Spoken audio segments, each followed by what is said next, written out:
In the beginning, God created the heaven and the earth was without form and void, and darkness was upon the face of the deep, and the Spirit of God moved upon the face of the waters. And God said, "Let there be light," and there was light. On day one, he made night and day, and God called the light day, and the darkness he called night. And the evening and the morning were the first day.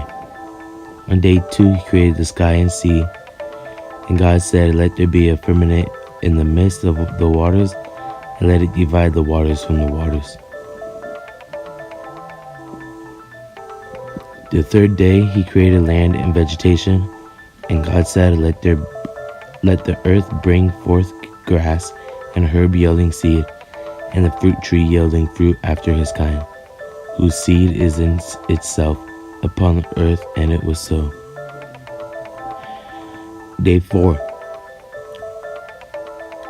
he created the sun and moon, and God said, "Let there be lights in the firmament of the heaven to divide the day from the night, and let them be for signs, and for reasons, and for days and years." And God made two great lights, the greater light to rule the day, and the lesser light to rule the night. He made the stars also. I'm going to the seventh day. I'm running out of time here. And on the seventh day, God ended his work which he had made, and he rested on the seventh day from all his work which he had made. The fall of man explains why sin and misery exists in the world today. Every act of violence, every illness, every tragedy that happens can be traced back to that fateful encounter between the first human. The story of Noah is told is triassic parallelism, a figure of speech in which the order of the terms in the first two of parallel clauses is reversed in the second. If you assign the letters A and B to the first appearance of the keywords. Abraham is remembered in the Bible as the father of faith and the ancestor of Israelites. According to Genesis, God called him from his home in Mesopotamia to journey to the promised land, where God promised to multiply Abraham's offspring and make them into a great people and a blessing to God's nation.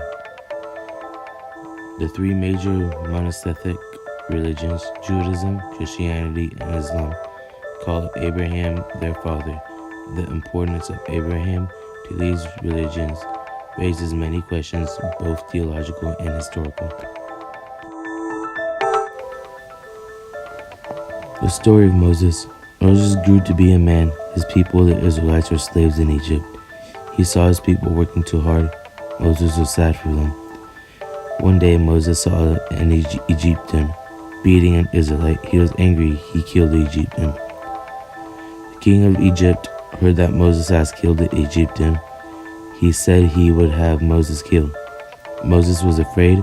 He left Egypt and went to another land. He stayed there for many years. One day, Moses went up on a mountain. He saw a bush that was on fire. The bush did not burn up. It was a miracle. It showed Moses the power of God. Moses went close to Jesus. To it, Jesus Christ spoke to Moses from the bush. Jesus knew that the Israelites were not happy. He did not want them to be slaves. So he told Moses to lead the Israelites out of Egypt to the promised land. The Bible tells the story of David's ring in detail, reflecting its importance as well as its length. David reigned over Israel for 40 years, 7.5 Hebron, and 33 in Jerusalem. His long reign was later regarded as Israel's golden age. David himself was seen as a model king. David's later glorification may seem paradoxical in light of the fact that he was a Bethlehemite from the tribe of Judah, and not from any of the original northern tribes.